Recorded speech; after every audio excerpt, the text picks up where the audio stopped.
If you were lucky enough to travel in first or second class, taking a cruise aboard the Titanic was a luxury of the highest order. First class was treated to fine dining, luxurious baths, and amazing recreational facilities. Before an iceberg brought it to a tragic end, the Titanic represented the pinnacle of a luxurious ocean cruise, even if hygienic practices and resources were determined by class.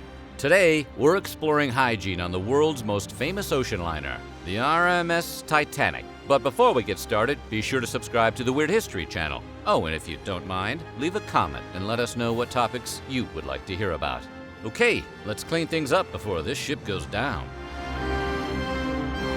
In first and second class, Titanic passengers had access to public and private spaces with plenty of amenities. There was a gym, a massive swimming pool, and a grand squash court. But one of the finer amenities was the Victorian Turkish bath. Although using it required an additional fee, it remained popular as an overpriced massage parlor for the wealthy. The Turkish bath had rooms for massages, a steam room, and an electric bath. Resembling an iron lung in size and appearance, the electric bath was actually an early version of the modern tanning bed, meant to keep the body warm. It was a hot destination, to say the least. Men and women were not able to access the bath at the same time. Instead, 3 male and 2 female attendants were on standby to help out during business hours. When the ship sank on April 15, 1912, the 3 male attendants, John Borthwick Crosby, Walter Ennis, and Leonard Taylor, did not make it. But both women, Anne Karen and Maud Slocum, survived to tell their tales. While the Turkish bath was a popular amenity,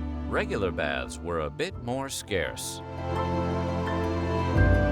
Singing in the bathtub sure can be fun, but most Titanic passengers didn't have that particular luxury. Only a scant few cabins throughout the ship featured a private porcelain tub at all. A fresh, relaxing dip in the tub could be yours, assuming you had enough wealth and status. Captain Edward Smith enjoyed his own tub from the comfort of his personal cabin. So did many of the first-class passengers occupying the B-Deck's multi-bedroom parlor suites. White Star Line chairman J. Bruce Ismay famously occupied one of the fancy suites. But the most expensive suite went to Charlotte Cardenza, who brought along 14 trunks and 3 packing crates worth of stuff for the ocean cruise. But for those without access to fancy bathtubs, using public bathing facilities was a big part of the trip. What do you do when your massive ocean liner doesn't offer private bathing facilities for everyone? Offer public baths. And that's precisely what the Titanic did. Each deck had a communal lavatory for the passengers' bathing needs. But they had to make an appointment first. Making an appointment required speaking with the bedroom steward, who would then have the bath steward prepare a relaxing bath for the passenger. Of course, the availability of bathtubs decreased by passenger class. To the surprise of absolutely no one, the third class bore the brunt of these tub shortages. So much for luxurious baths. Oh, and did we mention third class composed 709 of the ship's over 1,300 passengers on its maiden voyage? Every one of them had to share one of 2 bathtubs for their bathing needs. Of the 2, one was exclusively for men and the other for women. Luckily, attendants cleaned and sanitized the facilities between each use. Speaking of facilities, sometimes it's hard to find a public restroom that isn't disgusting or completely unsanitary. But if nature called during your luxury cruise on the Titanic, you were in luck. The ship had plenty of restrooms, complete with stalls, commodes, and sinks. But only if you were riding in first class. First-class cabins had the finest soap and toiletries one could find on a big boat in the middle of the ocean. The fancy restrooms were stocked with high-end Vinolia toilet soap. Vinolia toilet soap was marketed as Vinolia Otto and made special mention of its status as the Titanic's soap of choice. It had some choice advertisement copy too, telling buyers it's perfect for sensitive skin and delicate complexions, and represents a higher standard of toilet luxury and comfort at sea. It's not as catchy as "you're not fully clean until you're zestfully clean," but we'll take it. While the first class got to scrub themselves with fancy soaps, the restrooms for the third class passengers were a little bit different. It wasn't uncommon to find a water closet and sink in a cabin aboard the Titanic, but finding an automatic toilet was a bit more difficult. In a bizarre twist, the first and second class cabins didn't have automatic flushing toilets. They were forced to flush them manually, just like at home. The third class, however, did have automatic toilets, but it wasn't done out of an altruistic reason. The Titanic provided them to steerage passengers out of concern they wouldn't know how to use a toilet. Since they mostly used outhouses and chamber pots in the past, they may not have realized the toilet should be flushed after use. The real question is, did the water swirl clockwise or counterclockwise? We may never know. Third class had even a toilet instructor, Matron Catherine Wallace, who helped teach them how to properly use the facilities. Sadly, she went down with the ship on that fateful night. Normally, procedures for boarding a ship are pretty straightforward. But on the Titanic, third-class passengers had to submit to a medical inspection prior to boarding the ship. The idea was to prevent lice, disease, or any possible infections from spreading among the ship. An infectious eye disease, trachoma, was also a major concern. But the health inspections didn't apply to everybody. First and second class were exempt from the medical screenings. They only had to stop at the purser's office to have their tickets checked prior to boarding. Men, women, and children with steerage tickets were met by a group of physicians outside the ship. They were then examined one by one and only allowed to board if declared healthy. If they were clean and healthy, they received an inspection card allowing them to board the ship. The Titanic had a knowledgeable and dedicated medical team, with a hospital and medication available to all passengers on the ship. Speaking of that hospital, British regulations at the time required the Titanic to hold a certain quantity of medical supplies before leaving port. But what did the ship's medicine cabinet look like exactly? There was bicarbonate of soda for indigestion and heartburn, castor oil and Epsom salts were used to relieve constipation, and of course they had plenty of the heart medication, digitalis, and aspirin. But the ship also carried laudanum to be used as a sleeping aid, chloroform for easing flatulence, and everyone's favorite hemorrhoid treatment, sulfur. Over on D-deck, the hospital was far removed from the passenger cabins. Even so, it was accessible to the passengers and the crew.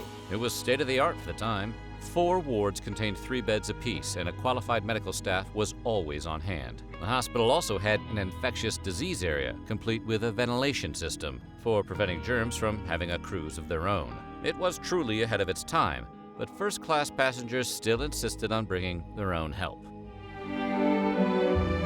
The Titanic had stewards and stewardesses to take care of passenger needs. But that wasn't always enough for first and second class travelers. They often brought their own secretaries and servants along for the ride. Instead of relying on ship personnel to dress and groom them, they relied on personal servants. Their status elevated them above Titanic crew members, too. Each received a silver-plated napkin ring with the word servant etched into it. Some of them perished when the ship sank, but others managed to get into lifeboats with their employers as the ship plunged into the icy waters of the Atlantic. Hired help weren't the only additional passengers in first class either. Several wealthy people also brought along their best friends. Amid all the luxuries first-class passengers received on the Titanic, bringing pets along is probably the most unexpected. The ship had a luxury kennel on F-deck, run by John Hutchinson and a group of stewards. There were at least 12 dogs on board. Smaller pooches were allowed to run free in their owners' cabins, but the big dogs required daily exercise. The stewards walked them along the poop deck daily and cleaned up after them. Dogs weren't the only passengers from the animal kingdom. Several roosters and hens roosted on the Titanic, owned by Ella Holmes White. White was importing the chickens to the U.S. from France. She survived the sinking of the ship, later testifying the ship broke into 2 as it sank. But a cat named Jenny was the most adorable pet on board. Well, as adorable as cats can get. Jenny was the ship's cat, who gave birth to a litter of kittens before the Titanic left Southampton. She and her family lived in the corner of the galley, tended by the ship's staff. Sadly, many of the pets did not survive the disaster, but 3 dogs did. A Pomeranian named Lady, who belonged to Ms. Margaret Hay, managed to get into the lifeboat with her owner. Hay wrapped her in a blanket as she boarded the lifeboat. Another Pomeranian, owned by Elizabeth Jane Rothschild, was brought aboard a lifeboat in a very similar way. A Pekingese named Sun Yat-sen also survived the disaster. She belonged to the famous publisher Henry S. Harper, the director of Harper & Brothers. Today, many know the company by a totally different name, HarperCollins. But on that night, he took his dog aboard the lifeboat to the objection of almost no one. Apparently, there was plenty of room on the boat. For historian J. Joseph Edgett, Harper was heard to remark, "There seemed to be lots of room and nobody made any objection." One of the side effects of having fancy cutlery and cookware is the crazy amount of care they needed. The silverware was fancy. Silver plating adorned napkin rings, plates, and bowls. Even the cookware had gold lead lining. The Titanic employed an entire team of stewards to act as busboys and dishwashers.